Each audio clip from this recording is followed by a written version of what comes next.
What's up, everybody? Let's talk extended essay. So I've gotten a couple questions in the past couple of days, and I figured it was time to make something to walk you through what this is going to look like. So this is not necessarily planned, but I just keep getting emails, so I figured let's just do this. Also, can we just celebrate the fact that in quarantine, you never have to do the back of your hair?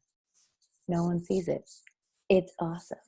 Anyways, so let me show you the document that you have probably seen on your Google Classroom or on ManageBack recently. So that is this guy right here. And what it is, we got a couple extra things happening here. It's essentially what's called the RPPF. And apologies because I was using the wrong acronym. There's so many acronyms in IB. If you know how many freaking acronyms there are. So here is what we're going to do in the extended essay before the year is out. You are going to start your research. You will find at least 4 sources, usable sources. So let me clarify that. You need to find 4 sources that you will actually be able to use in your essay. This means they're vetted, they're from reputable sources.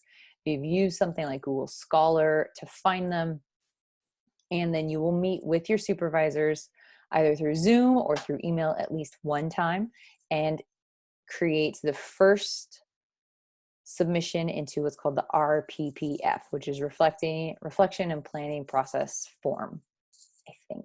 Oh, freaking acronyms. So here's the plan. By the end of this week, you will fill out source sheet 1.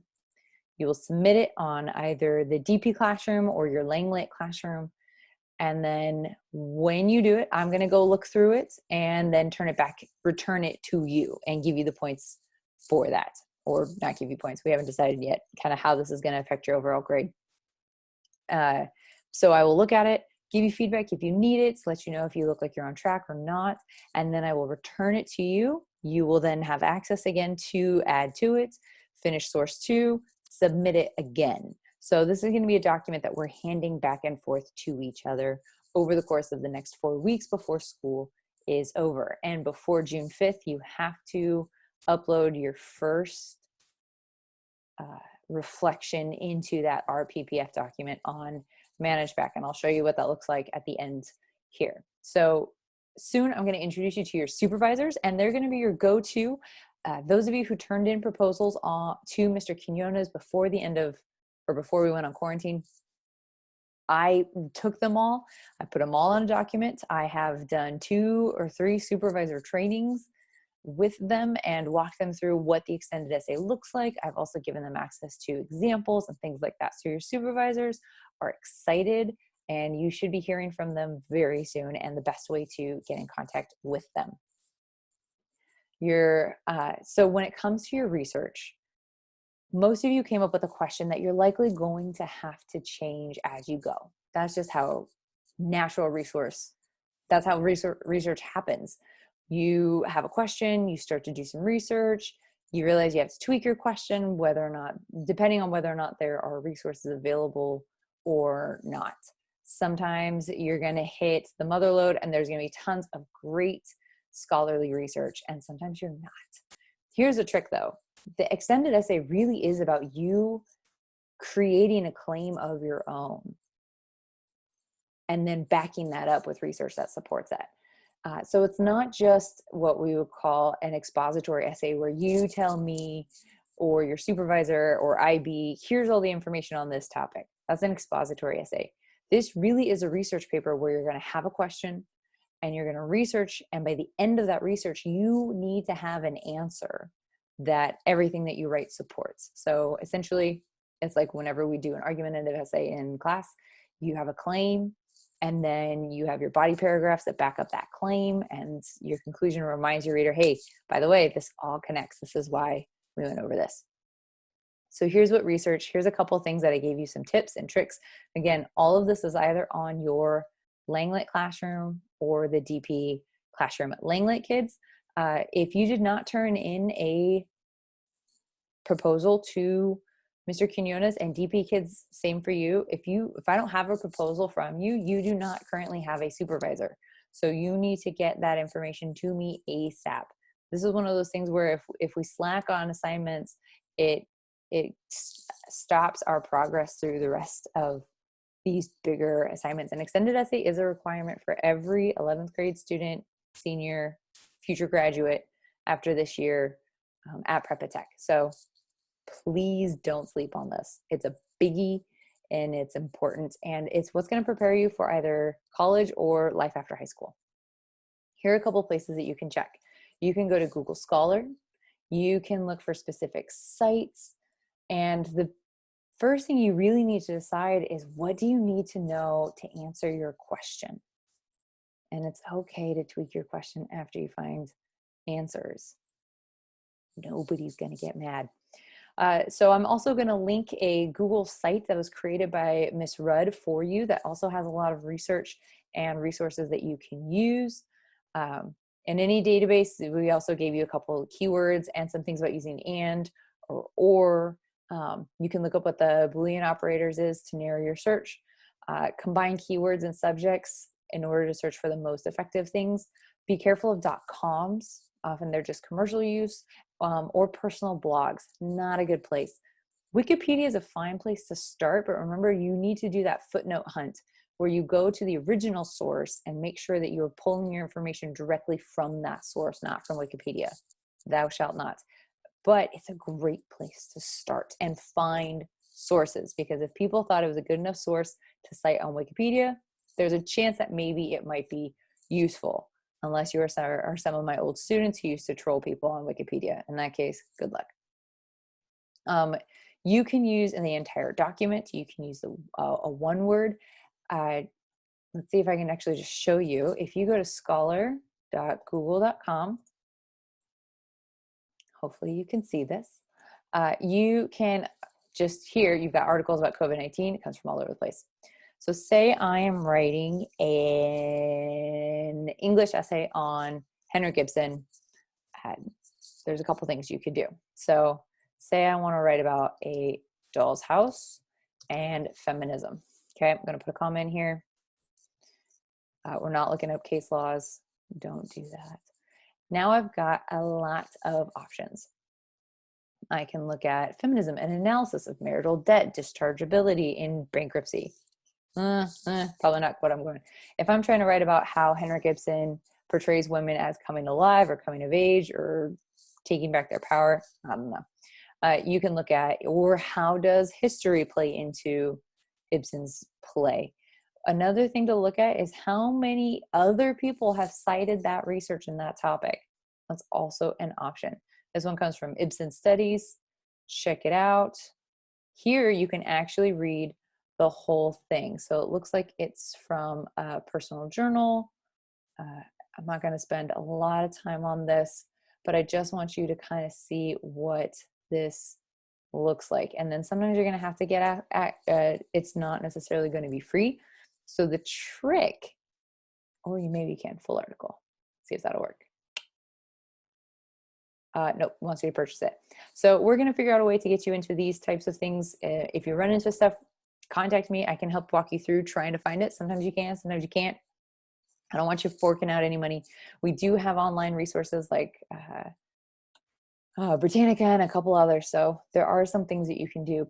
But one of the tricks is read the abstract, read the intros, and see if they state their thesis and maybe some piece of their evidence, and see if you can pull that from there. So for example, always look at topic sentences. That's usually where the thesis is found for at least either that body paragraph or that whole thing.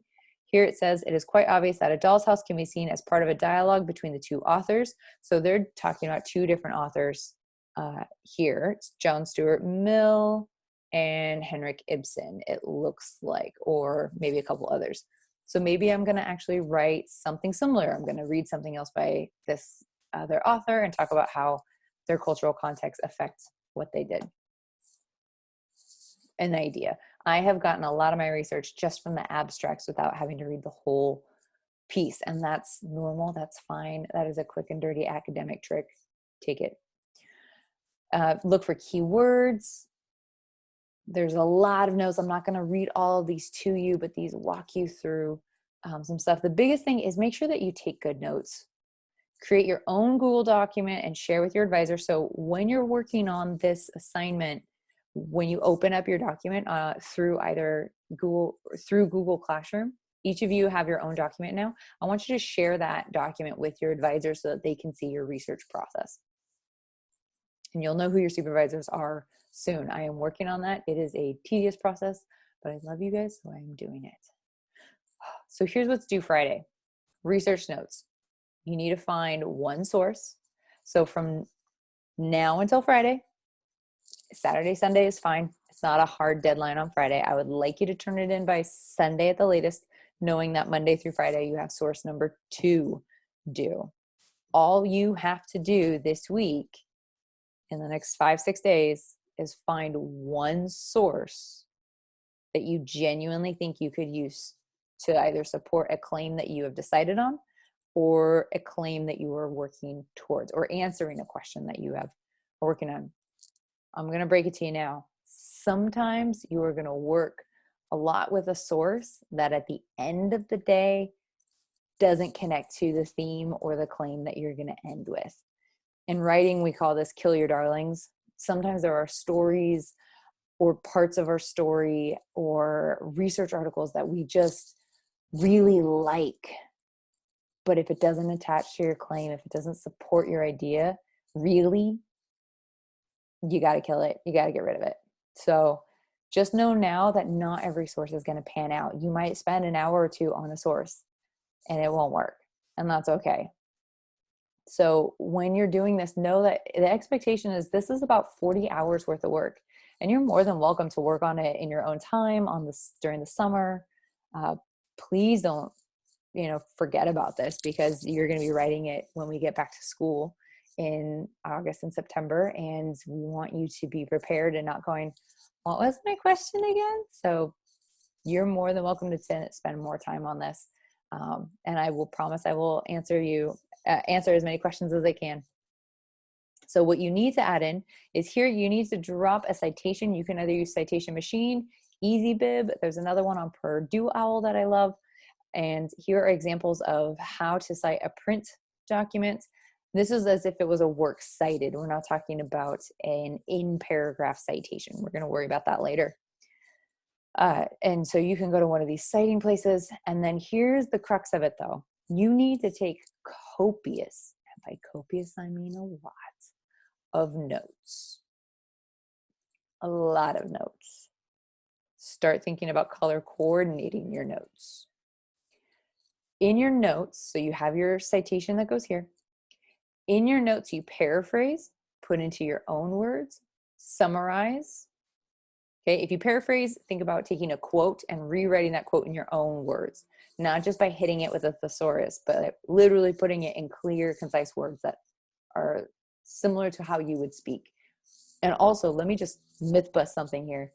Extended essay does not mean you have to write super fancy and sound like a, snobby academic. You write like a high school student, but a clear high school student. We don't need fancy words necessarily. We just need straightforward, clear content. So if you need to summarize something big, do that. Write down the most important quotes. So copy and paste those, that's fine. But really rely on paraphrasing, because that paraphrase is actually what you're going to end up using in the text a lot, or it's going to help drive your own writing. So you want to make sure you're practicing that now. Avoid long quotations. Nothing should be over 3 lines. Okay, so if you type it here and it's size 10, size 12 font, somewhere in there, and it's more than 3 lines, you're probably going to have to consider cutting it, either cutting it down or paraphrasing it. Again, even if you paraphrase it, you still have to cite it. You know who you are. If you use SparkNotes, if you use some other place and you don't give credit to where that idea came from, it will bite you, because IB is even better about checking for this stuff than we are. Don't mess on that. Don't mess up on that. So that's sheet 1, and that is due in the next 7 days, more or less. If you get it to us late, not a big deal. I just want you to start this. And so each week on Friday is a new deadline that I will be updating. Next week, you'll have your second source. Third week, you'll have this one. And so every time you do this, I'm going to add to your total point structure so that you get more points every time. And I will return it to you as soon as I grade it so that you can keep going. If you are feeling like a boss and for some reason you're like, I'm going to do them all at once, I'm going to spend 5 hours, 10 hours, I don't know, and get them all done, awesome. Here's what you do after that. You go to manage back. You go to, I'm going to use Kayla's. Sorry, Kayla. Thank you, Kayla. You go into Kayla, you go into your thing and you go into the planning progress form. And that's this little baby right here. And your first reflection session is going to be what you write after you talk to your supervisor. So it doesn't matter what stage you are in the research process. You could be struggling with your question. You could be halfway done with your research. You could be completely done with your research. You won't be completely done with your research. I'm just going to kill that dream right now. You won't be done. But your first reflection session is just the first formal conversation you have with your supervisor about your work. So aim for like 15 to 20 minutes minimum, maybe more if you need it. You are responsible for scheduling this. I'm giving them the info that you shared with me, and we'll try to find something that works. If you want, I can sit in on some of those if needed. If not, then you and your supervisor get to kind of hash out and talk about this. Now, after your first reflection session, you're more than welcome to check in with your supervisors whenever you see fit. Now, this is not permission to send them every single document you think about using for your essay and saying, is this good? Is this good? Okay. Use your common judgment. Use the resources we gave you. Is it reputable? Is it clear? Is it connect to your topic? Is it from an academic place? And if that's the case, fantastic. If it is not, probably going to want to check it. Your supervisor is not responsible for making sure that your resources are good. That's your job, because we want to send you into university, into life after school, being able to do all of these things. And if you can't tell the difference between a good source and a bad source, then the extended essay didn't happen to you. Like the good stuff that is supposed to happen from the extended essay didn't, those good lessons. And really what the extended essay is all about is, can you create a question? Can you look for the answer? And can you write about it? And then can you reflect on that process? More often than not, research is about learning as you go. Can you identify when you're heading in a direction and you're like, this isn't working? Can you course correct? Because the people who can identify when something is not working and change it is someone who is growing, someone who is capable of learning new things and overcoming greater challenges. Think about the businesses that are thriving right now in this pandemic. They're the ones that have figured out, like, okay, we were doing A is no longer an option. You can either sit on your hands and cry about it, which most of us do. So I did the first couple of days of this pandemic. I was like, crap. But at the same time, then I got right back up and was like, all right, I can't do what I was going to do originally. So how can I reflect and learn as we go? And as you've noticed, probably the beginning of this was a hot mess, but we reflected, we stayed with it, we didn't give up, we kept at it, and it is getting more and more clear. I can't say whether or not it's necessarily gotten a ton easier, because I think distance learning is something that isn't going to necessarily work for everybody ever. But I can say that the processes that your teachers and the admin have come up with are better, have gotten better over time. Those first 3-5 weeks were overwhelming on our end. And now the overwhelm is more with the actual work, the content, the stuff that we love. Before, it was just a lot of busy work and a lot of like, we don't know. And it's getting better because we're reflecting, we're course correcting, and we're finding what does. And that's really that reflection process, that learning how to learn, is what the extended essay is about. So let me repeat. In the next 7 days, I want you to take a look at your question, which I will be sending you here in a few days. I want you to find one source that you can use. And I want you to turn in this document on Google Classroom. It doesn't matter if you're in the DP program or non-DP program, same thing applies. And then I'll look over it, or I'll share it with your supervisor, and we'll talk and we'll come up with something. And actually what you should probably do at the very top is write out what your question is. So somewhere on this form, I didn't make a space for you. I'm sorry. I'm going to add that to my notes of something to add for next time. But put your question in here so that we can look back and see where you're going with this. And that's where we're going to start, and we'll see how it goes. Don't forget, you are loved, you are capable, and we have a couple of months. So don't panic. Take a deep breath and remind yourself all you have to do this week is check out your question and try to find one source that you can use. This resource that I gave you is not limited to 4. You're more than welcome to find more. In fact, when you write your essay, you actually will probably use anywhere from 5 to 15 sources. There's no limit. There's no minimum. It's just about good research, good reflection, and solid learning. Okay? We got this. Deep breaths. Bye, guys.